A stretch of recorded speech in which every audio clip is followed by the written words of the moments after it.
Hello dear students, welcome back to my another video. तो आज का वीडियो केमिकल बॉन्डिंग के ऊपर रहेगा। ठीक है, सो आइए केमिकल बॉन्ड क्या होता है उसको समझते हैं। Chemical bond, it is nothing but there is a attractive force which is responsible in holding the atom और ion together in a compound. ठीक है, सो अगर मैं NaCl की बात करूं देन आपको तो पता है NaCl है एंड Na से वो बना होगा, NCl से बना होगा, basically Na plus and Cl minus. तो अगर आप साथ साथ इसको लिख रहे हो then of course there will have some force of attraction, and उस फोर्स ऑफ अट्रैक्शन को you can feel it to be like electrostatic force of attraction. One is like positive charge, another one is a negative charge.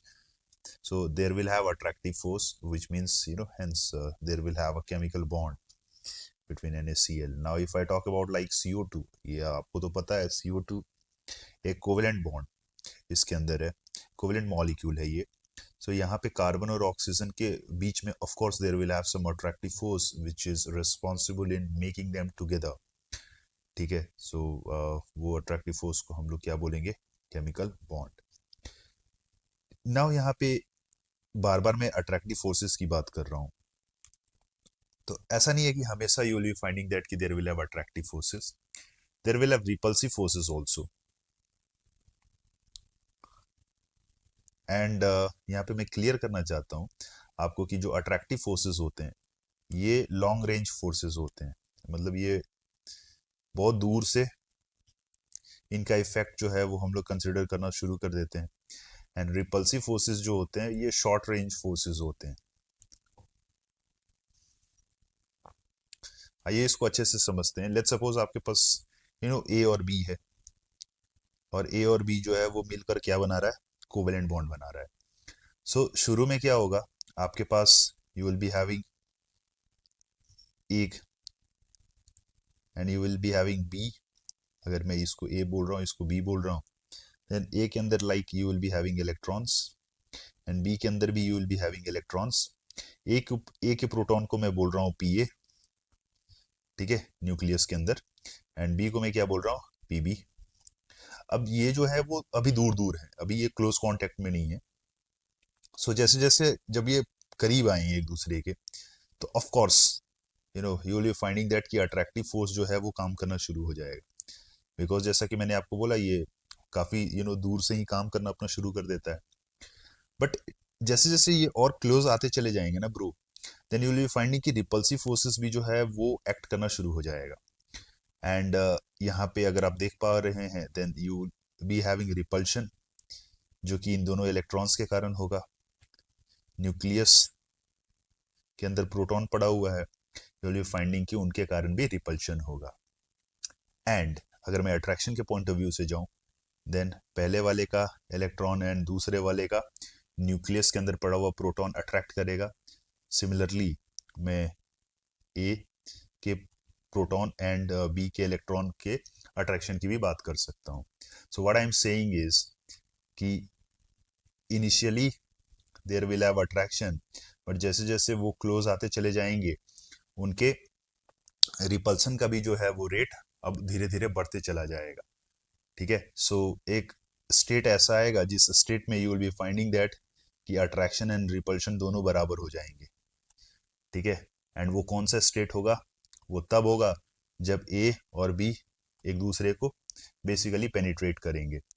सो आप इसको ऐसे समझ सकते हो कि like ये अभी दूर दूर थे एंड उस समय जो था वो कोई अट्रैक्शन एंड ऑल कुछ भी नहीं था। इसलिए आप यहाँ पे देख पा रहे हैं जो एनर्जी की जो वैल्यू है, अगर मैं वाई एक्सिस पे एनर्जी लिख दूं एंड एक्स एक्सिस पे आर लिख रहा हूँ, बेसिकली डिस्टेंस, देन यहाँ पे क्या हो रहा है?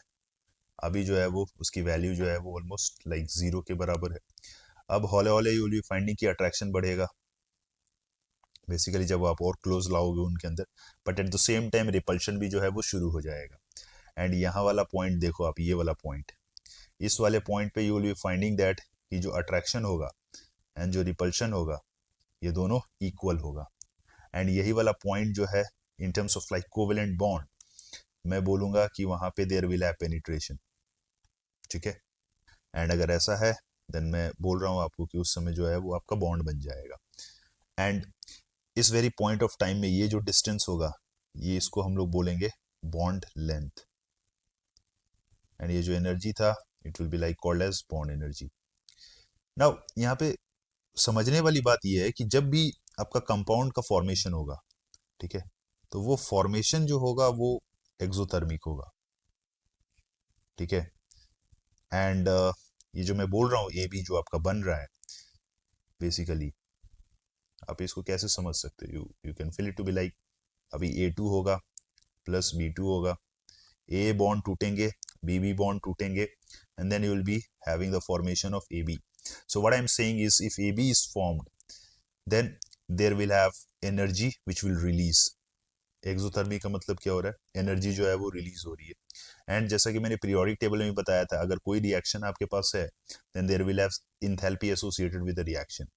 सो चूंकि मैंने पहले बोल रखा है कि एनर्जी जो है वो रिलीज होगी, मतलब डेल्टा एच जो है वो क्या होगा, निगेटिव होगा, ठीक है। एंड बेस्ड ऑन दैट कितनी एनर्जी रिलीज हो रही है, उसके बिहाफ पे हम जो है केमिकल बॉन्डिंग को दो पार्ट में डिवाइड करेंगे, जिसमें फर्स्ट होगा like strong chemical bond and another one will be like weak chemical bond. तो ऑफ कोर्स इनका जो नेचर है वो डिफरेंट होगा। एंड जैसा कि मैंने अभी बोला, इनका क्लासिफिकेशन जो है वो एनर्जी के पॉइंट ऑफ व्यू से ही किया गया है। सो ये जो एनर्जी है, अगर इसकी value if it is like greater than equal 42 kilo joule per mole निकल कर आती है, देन वैसे बॉन्ड्स को will be calling it as like strong chemical bond, and weak chemical bond would be like energy जो है वो 42 kilo joule per मोल से क्या होगी, कम होगी।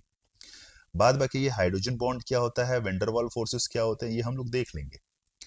Similarly ionic bond, covalent bond, dative bond and metallic bond, ये भी अभी हम लोग सीखेंगे, ठीक है। तो let's now talk about this ionic bond. And ionic bond के बारे में अगर मैं बात करूं, ठीक है, so it is also called as like electrovalent bond. And यहाँ पे best example is like NaCl। And if I talk about कि do you know the nature and signature of NaCl, then आप बोलोगे यस मुझे पता है, ये सब बचपन में सिखाया गया था। If I talk about Na, then आप बोलोगे कि उसका इलेक्ट्रॉनिक कॉन्फ़िगरेशन इज लाइक 281, इसमें कोई प्रॉब्लम नहीं है। And if I talk about Cl, then आप बोलोगे it will be like 287।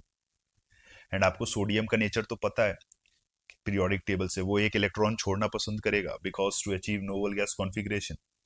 And आपको Cl का नेचर पता है, वो एक इलेक्ट्रॉन लेना पसंद करेगा because to achieve noble gas configuration. So अगर सोडियम एक इलेक्ट्रॉन छोड़ देता है, then you will have Na+, and Cl अगर एक इलेक्ट्रॉन ले लेता है, then you will have Cl-, right. So because of this, if you can see like Na+, Cl-, there is charges which is coming. So physics में आपको सिखाया जाएगा, जब आपके पास charges and all आते हैं, then there will have like what, यहाँ पे तो plus minus है, then you will be calling it as like there will have electrostatic attraction which is present, and this is what I was talking about, ठीक है। तो यहाँ पे you will have that formation of NaCl। जो मुद्दे की बात है is with respect to ionic bond is इसका कंडीशन क्या होगा। तो ब्रो कंडीशन तो आपको साफ साफ दिख रहा है कि आपके पास एक मेटल है एंड Cl क्या है ब्रो, नॉन मेटल। ये भी मैंने पीरियोडिक टेबल वाले वीडियो में बता रखा है। Ionic bond metal non metal के बीच में बनेगा। फिर दूसरी बात आप क्या बोल सकते हो कि जो मेटल होगा उसका आयोनाइजेशन एनर्जी क्या होगा, कम होगा, वो तुरंत इलेक्ट्रॉन छोड़ना पसंद करेगा। एंड जो Cl होगा, बेसिकली जो नॉन मेटल होगा, उसकी इलेक्ट्रॉन एफिनिटी क्या होगी, ज्यादा होगी, राइट। एंड यहाँ पे अगर आप देख पा रहे हो, देन ये आयनिक बॉन्ड जो है ये ट्रांसफर ऑफ इलेक्ट्रॉन से हुआ है। बेसिकली सोडियम जो था उसने एक इलेक्ट्रॉन क्या बोल सकते हो निकाला है, एंड Cl जो है वो उसी एक इलेक्ट्रॉन को ले लिया है टू फॉर्म Cl-, ठीक है। तो इस बात का आप ध्यान रखेंगे। एंड जो आयनिक बॉन्ड होता है ये नॉन डायरेक्शनल होता है, ठीक है। तो इस बात का भी आप ध्यान रखिएगा, they are non directional in nature, ठीक है। एंड यहाँ पे एक वर्ड निकल कर आएगा that is called as electrovalency. And electrovalency आप सिंपली ये समझना लाइक कि नंबर ऑफ इलेक्ट्रॉन्स गेन्ड और lost by an atom. So if I talk about NaCl के केस में, Na का लाइक इलेक्ट्रोवैलेंसी कितनी है, तो then what will be your answer? Answer would be 1. Cl की इलेक्ट्रोवैलेंसी कितनी है? The answer would be 1. अगर मैं कैल्शियम क्लोराइड ले लूं, देन आपको क्या मिलेगा? You will be finding it to be like calcium +2 and then twice Cl-. यहाँ पे if I talk about electrovalency calcium की, तो वो कितनी हो जाएगी? 2. एंड Cl की कितनी हो जाएगी? 1. Cl you should not be telling 2. Okay, आपके पास 2 Cl है bro, so at a time आपको देखना है कि वो कितना दे रहा है. ठीक है, आपको पूरा कंबाइन नहीं करना है. You can have another examples also in the form of like MgO, right? ये भी CaO. तो यहाँ से आपको आइडिया लग रहा है कि आयनिक बॉन्ड जो है वो मेटल के पॉइंट ऑफ व्यू से अगर मैं जाऊंगा, देन वो ग्रुप 1 और ग्रुप 2 वाले हैं. ठीक है, एंड अगर मैं नॉन मेटल के पॉइंट ऑफ व्यू से जाऊंगा, देन आप देख पा रहे हैं लाइक ऑक्सीजन फैमिली वाला है, हेलोजन फैमिली वाला है. ठीक है, सो इस टाइप के भी लाइक छोटे छोटे सवाल with respect to ionic bond they can ask in exam, तो जिसका आप ध्यान रखेंगे. उसके बाद निकल कर आता है दैट इज लाइक NaCl का फॉर्मेशन, है ना. सो ये तो दरअसल आपको थर्मोडायनेमिक्स में सिखाया जाएगा NaCl का फॉर्मेशन, बट उससे पहले मैं आपको थोड़ा सा एक रफ आइडिया दे रहा हूँ कि लेट्स सपोज आपके पास सोडियम मेटल है, and then like you have half Cl2 gas. Then ये एक रिएक्शन है, एंड इस रिएक्शन का डेल्टा H आपको कैलकुलेट करना है. ठीक है, एंड वैल्यूज एंड ऑल जो है वो आपको नहीं दे रखा है. आपको जो वैल्यूज दे रखा है वो मैं बता रहा हूँ क्या क्या दे रखा है. एक्चुअली सोडियम ये जो मेटल है, ठीक है, ये Na गैस में अगर कन्वर्ट होता है, देन इस प्रोसेस के दौरान जो एनर्जी एसोसिएटेड होती है उसको हम लोग बोलते हैं डेल्टा H सब्लिमेशन. ठीक है, तसल्ली से ध्यान रखना, ज़्यादा भी पैनिक मत करना कि क्या बता रहे हैं. अब ये जो Cl2 है, ठीक है, आपको पता है Cl2 कैसा होगा? ऐसा होगा. एंड देन जैसा कि मैंने बोला लाइक कि Cl2 बन रहा है, then there will have energy associated. ऊपर भी बोला था मैंने, राइट, बॉन्ड एनर्जी. सो यहाँ पे मैं बोल रहा हूँ like you will have like bond dissociation energy. You want your Cl to be free, so आपको जो है वो बॉन्ड डिसोसिएशन एनर्जी देनी होगी. But at the same time you are finding that you have it to be like half Cl2, so it will be like D/2. And then उससे वो क्या हो जाएगा बेचारा? Cl गैस हो जाएगा. ठीक है, तमीज से तसल्ली से देखते रहना इन सारे प्रोसेस को.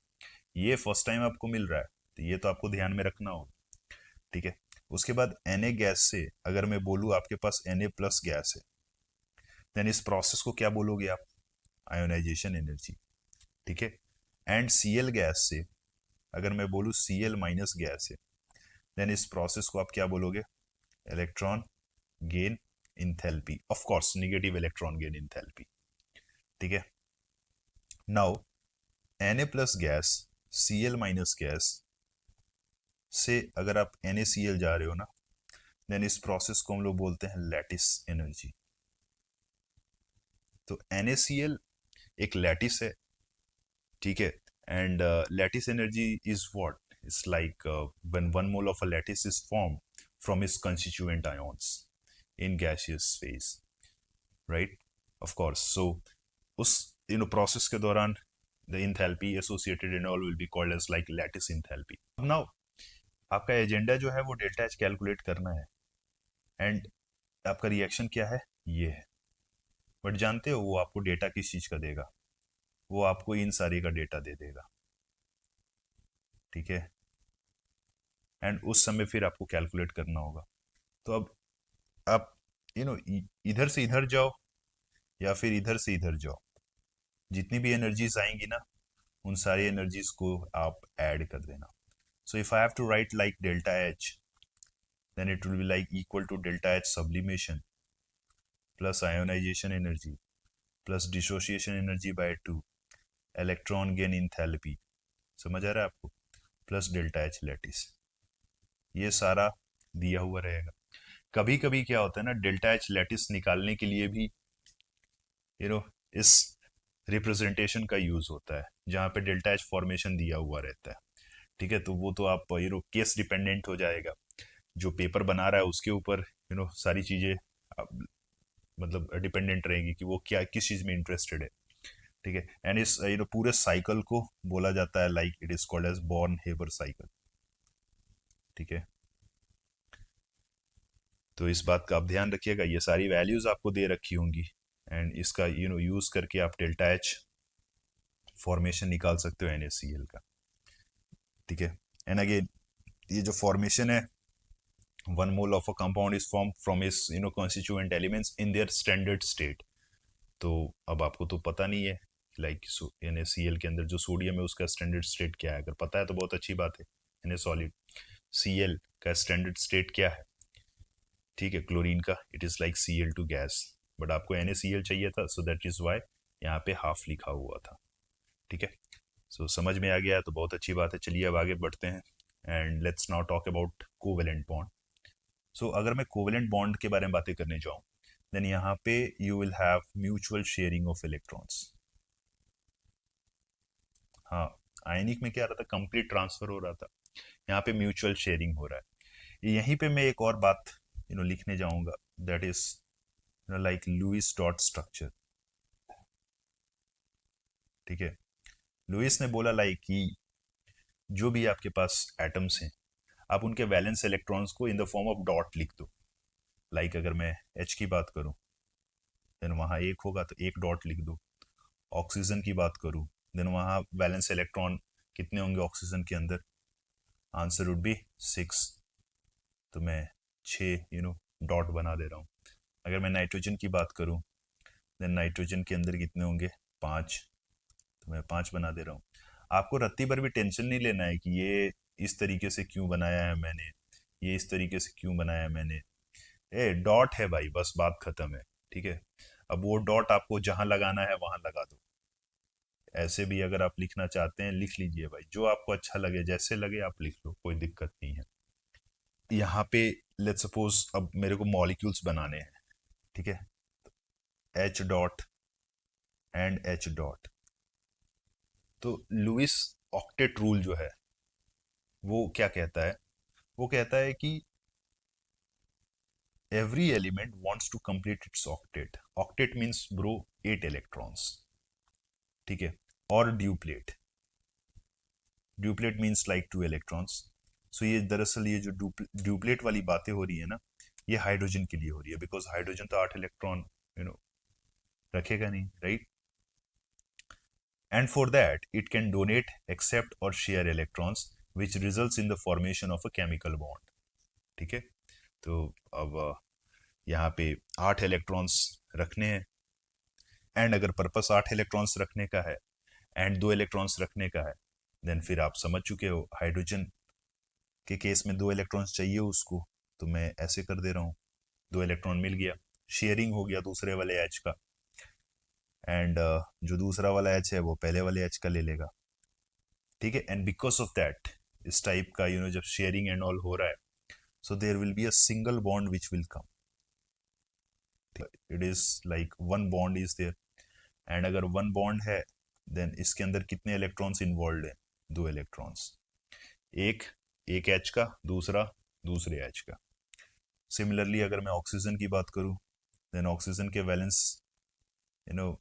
इलेक्ट्रॉन्स कितने हैं, आंसर इज 6, उसको कितने चाहिए ऑक्टेट कंप्लीट करने के लिए, आंसर इज 2। सिमिलरली दूसरा वाला ऑक्सीजन के साथ भी होगा, तो पहला वाला ऑक्सीजन बोलेगा दूसरे वाले को मैं तुम्हें 2 दे रहा हूं, तुम भी मुझे 2 दो, राइट।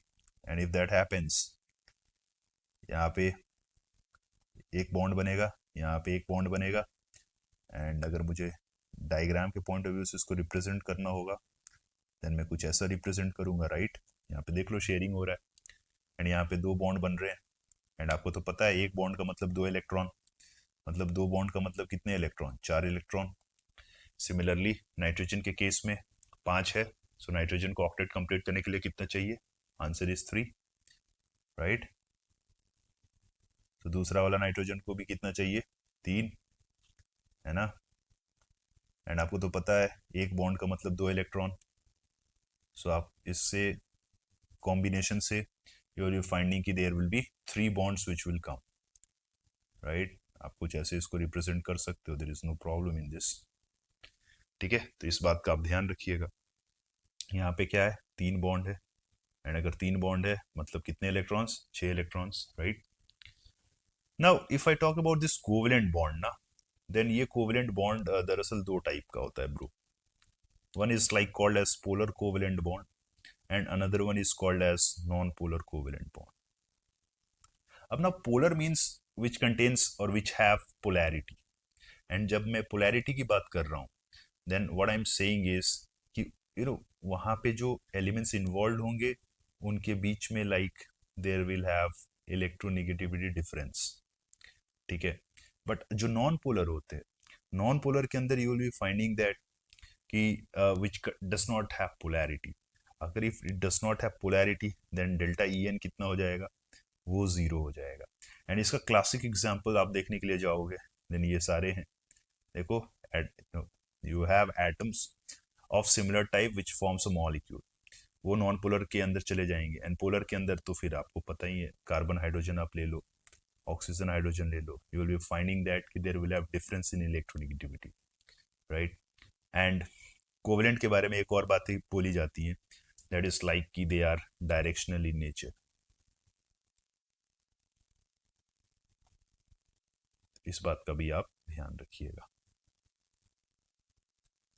ना इसके बाद जो अपना अगला सेगमेंट है वो लुईस एसिड का है एंड लुईस बेस का है, ठीक है। सो अगर मैं आपसे पूछने जाऊं लाइक कि लुईस एसिड क्या होता है, देन ऑफ कोर्स आप में से बहुत सारे लोगों को पता ही नहीं होगा, ठीक है। So Lewis acid is like species which can accept a pair of electron, that's all, ठीक है। समझ आ रहा है आपको, या फिर आप ऐसे बोल सकते हो लाइक कि whose octet is not complete।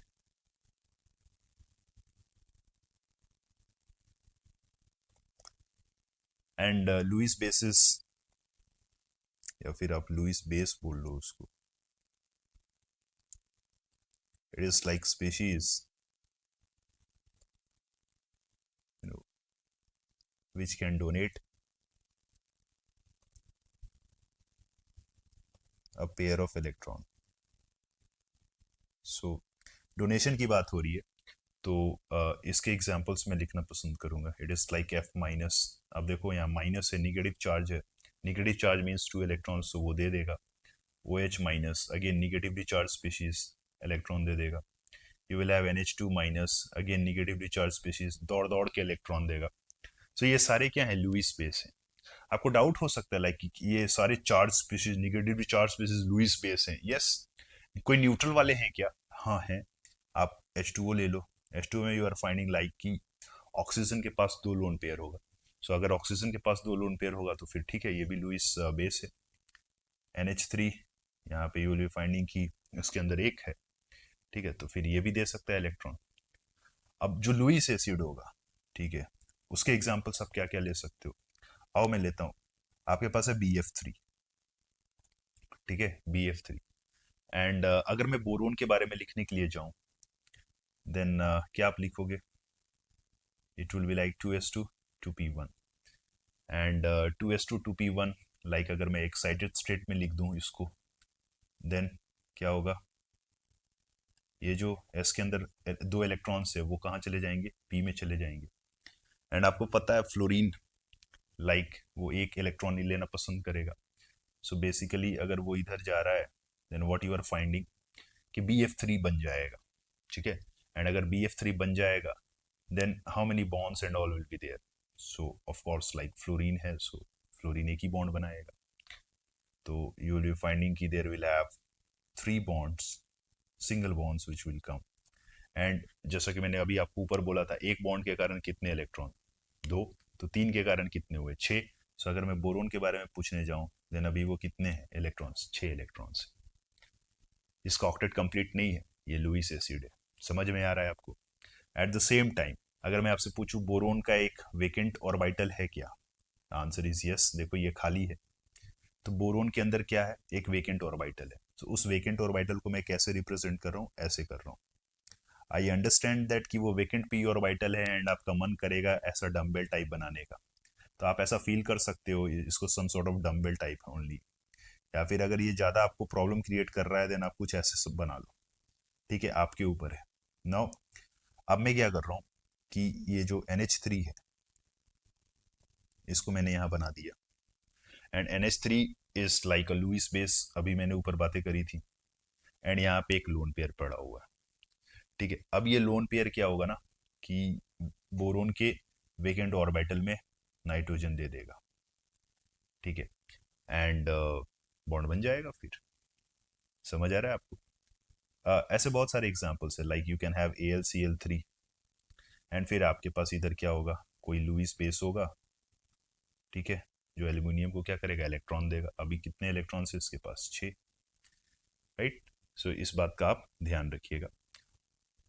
उसके बाद आपने तो बार बार पढ़ा ही होगा, लाइक कि H3O प्लस बहुत बार मिला होगा आपको, या फिर ऐसा मिला होगा आपको NH4 प्लस। कुछ लोग ऐसा टेंशन में आ जाएंगे, नहीं मिला है हमको, कोई बात नहीं, आज मिला है ना, ले लो। H3O प्लस दरअसल it's a combination of H2O and H plus bro, and NH4 plus ना it's a combination of NH3 and H plus. समझिए इसको अच्छे से, तसल्ली से, तमीज से समझिए। आपके पास H प्लस है, बेचारा ये हाइड्रोजन जो है वो डेफिशिएंट है। केमिस्ट्री के अंदर अगर प्लस आ जाए ना तो सैड हो जाना, ठीक है, एंड अगर माइनस आ जाए ना तो खुश हो जाना। समझ आ रहा है आपको? सो आपके पास H2O है, there is a lone pair, and वो क्या करेगा, वो हाइड्रोजन को कोऑर्डिनेट करेगा, and because of that you will be finding that कि you will have H3O plus.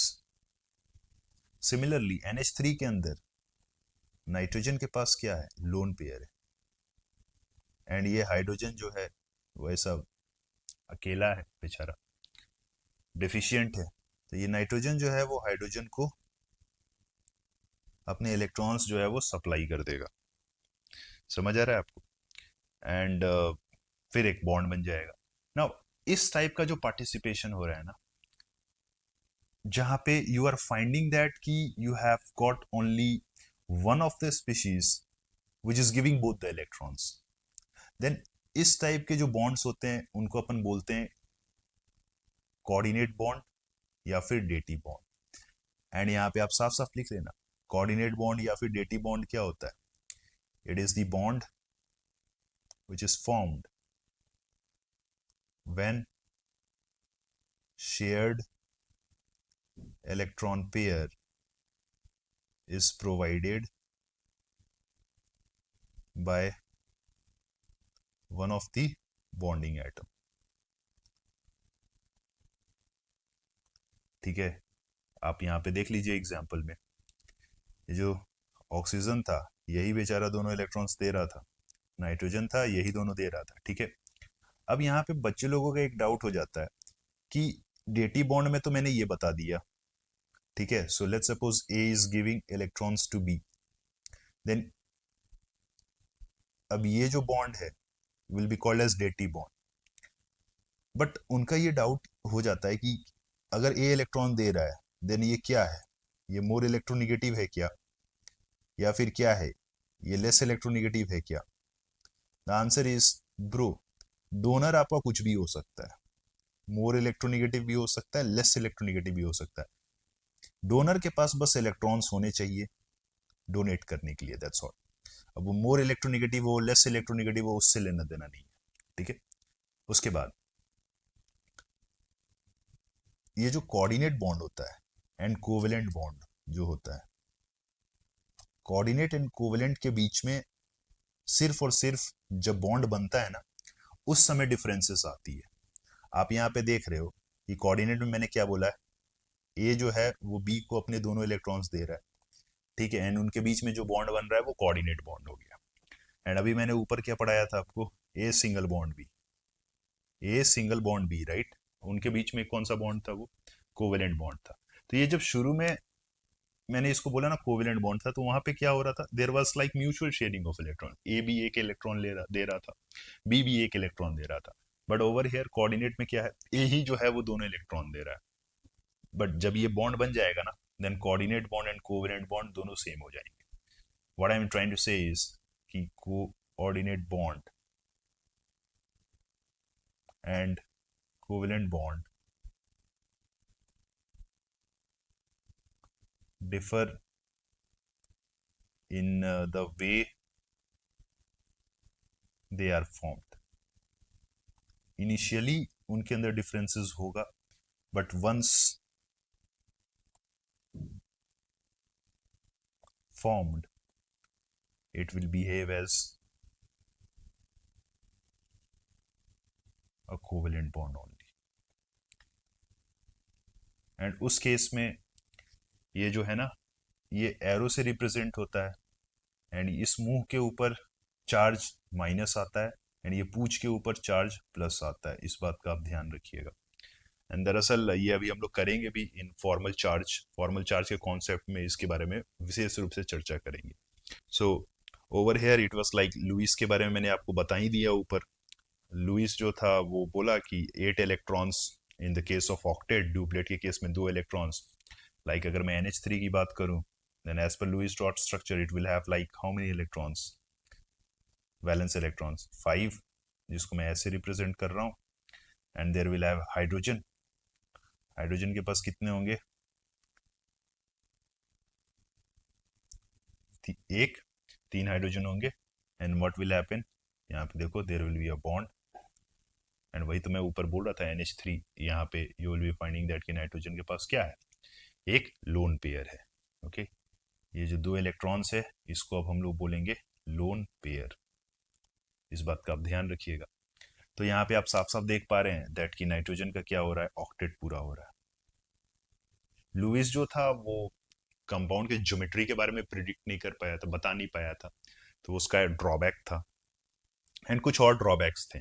अभी तो ठीक है NH3 है तो ऑक्टेट पूरा हो जा रहा है. अगर मैं वाटर की बात करूं, देन वाटर के अंदर आप समझ पा रहे हैं ऑक्सीजन के पास कितने वैलेंस इलेक्ट्रॉन्स होंगे, 6. 4 तो मैंने ऑलरेडी बना रखा है, ये रहा 5वां, ये रहा 6ठा. हाइड्रोजन के पास कितने हैं ब्रो, 1. एंड इससे मिलकर एक बॉन्ड बन गया, ये वाटर है. देखो ऑक्सीजन के अंदर कितने इलेक्ट्रॉन्स हैं, 8. चल रहा है मामला, अभी सब सही है.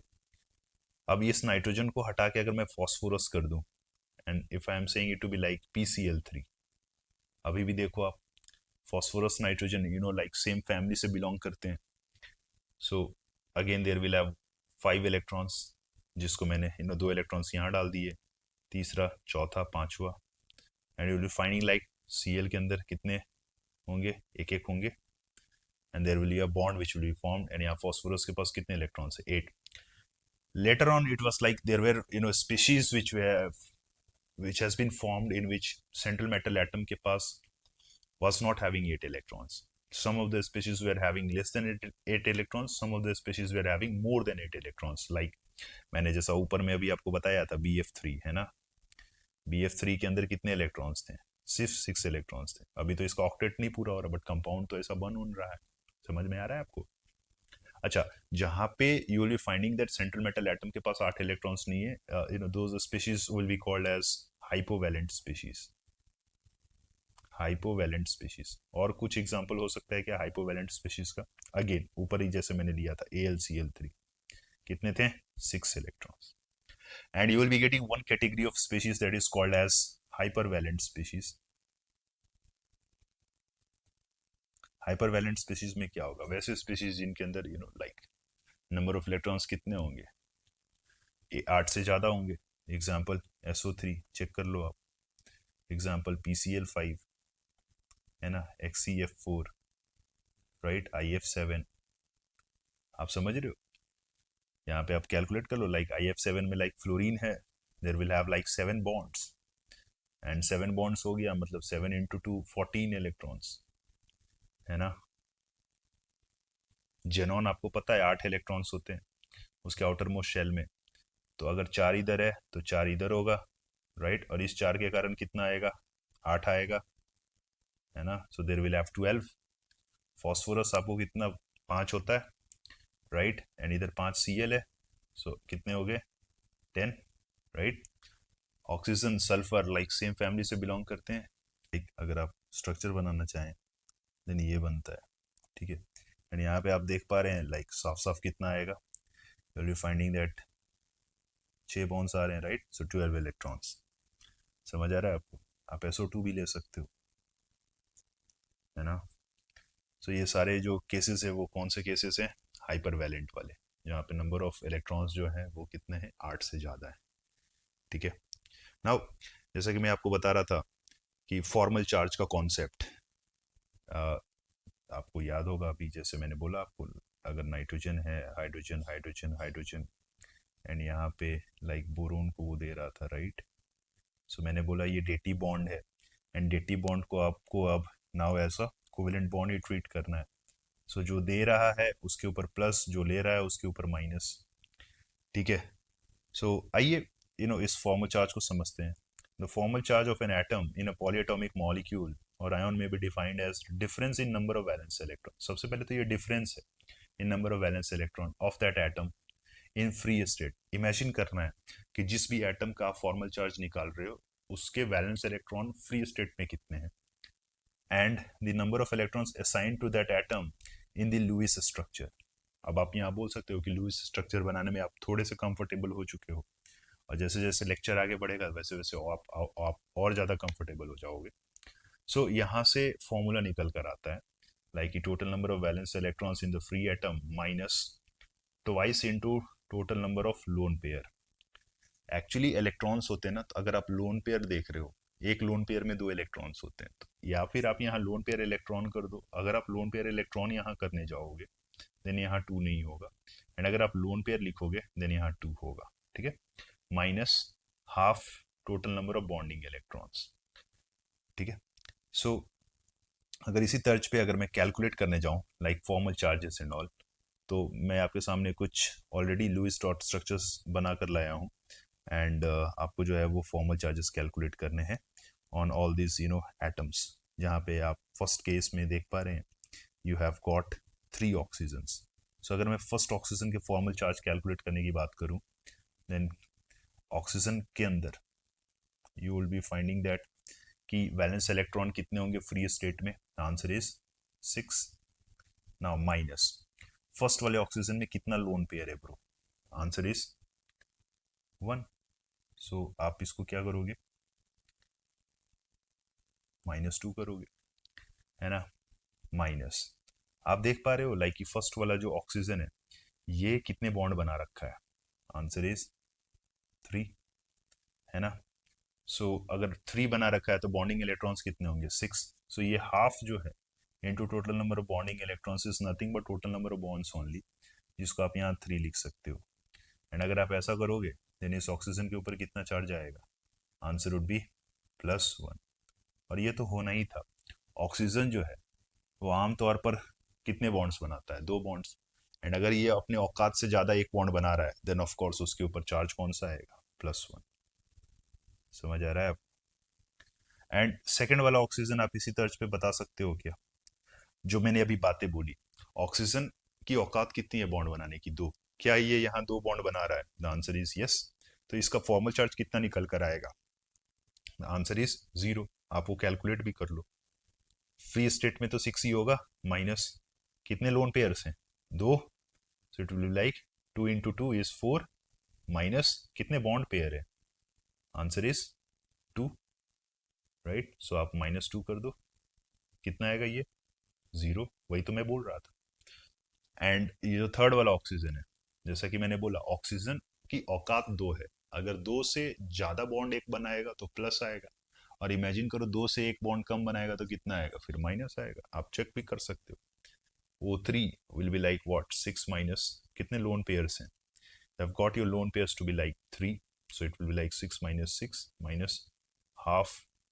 एंड यहाँ कितने बॉन्ड्स हैं? एक। तो एक बॉन्ड का मतलब 2 इलेक्ट्रॉन्स, तो यहाँ पे कितना आया? -1। और ये देखो ना ओजोन जो है वो नेट कितना होता है? 0। एंड ये तो होना ही था, अगर एक +1 है और नेट 0 है देन दूसरा -1 होना है, ठीक है।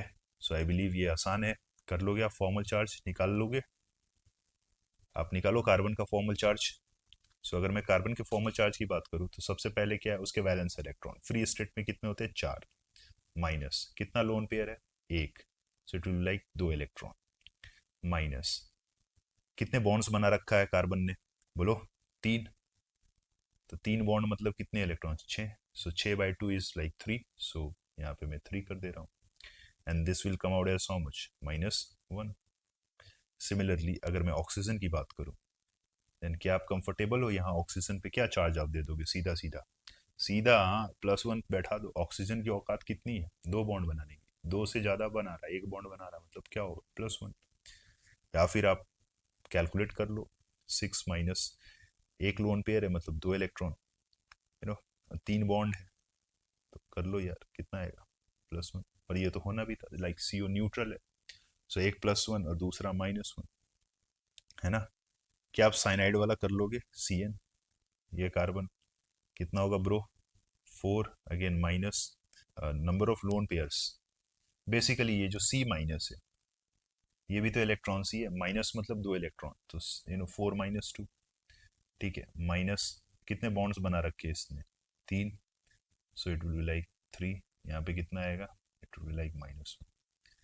है ना, पूरा कंपाउंड देखो यार, पूरे कंपाउंड के ऊपर एक निगेटिव चार्ज है एंड ये ऑलरेडी एक निगेटिव चार्ज आ गया, मतलब नाइट्रोजन कितना होगा, 0, है ना। और ये तो होना ही था, नाइट्रोजन की औकात कितनी है, 3 बॉन्ड बनाने की है, तो नाइट्रोजन अगर 3 बॉन्ड बना रहा है मतलब क्या हो गया, उसका फॉर्मल चार्ज 0 हो गया। आप कैलकुलेट भी कर सकते हो, it is like 5 minus 1 loan pair है मतलब 2 -3 दैट इज 0, या इट्स ट्रू। एंड सिमिलर तर्ज पे आप कर लोगे फॉर द लास्ट वन, इस ऑक्सीजन का फॉर्मल चार्ज, O1 का फॉर्मल चार्ज कितना होगा ब्रो, 0। औकात कितनी है ऑक्सीजन को बॉन्ड बनाने की, 2, कितना बॉन्ड बनाया, 2। नाइट्रोजन की औकात कितनी है बॉन्ड बनाने की, बोलो 3, कितना बॉन्ड बना रखा है उसने, ऑलरेडी 3 बना रखा है, राइट, तो इसकी भी कितनी होगी, 0। एंड ये वाला ऑक्सीजन फॉर्मल चार्ज कितना होगा, -1, और यहाँ पे आप देख पा रहे हो ऑलरेडी -1 है भी। तो that's all from today's class. आज का क्लास थोड़ा सा इंफॉर्मेटिव था एंड ये जितने भी इंफॉर्मेशन मैंने दे रखी है उसको आप फिर से रिवाइज करें एंड ये बहुत यूजफुल होगा आने वाले सेगमेंट्स के अंदर, ठीक है। टिल देन पढ़ाई करते रहिए, टेक केयर, बाय बाय।